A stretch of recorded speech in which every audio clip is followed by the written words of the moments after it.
સુરતના સચિન જેડીસી વિસ્તારમાં 11 વર્ષની બાળકી સાથે છેડતી રાશન દુકાનદાર સંચાલકની ધરપકડ. હવે છોકરીઓ પણ સુરક્ષિત નથી. અમરોલી પછી સચિન જેડીસી વિસ્તારમાં 11 વર્ષની બાળકીની સાથે છેડતી.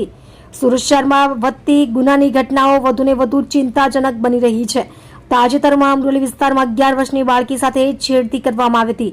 હવે સચિન જેડીસી પોલીસ સ્ટેશનના હદ ક્ષેત્રમાં આવેલા સચિન કંસાડ રોડ પર ગોકુલધામ સોસાયટી પાસે એક શરમજનક ઘટના બની છે. અહેવાલો અનુસાર ગુરુવારે સવારે લગભગ 11 વાગ્યે 11 વર્ષની બાળકી સ્પ્રાઇટ સોડા ખરીદવા માટે નજીકની રાશન શોપમાં ગઈ હતી.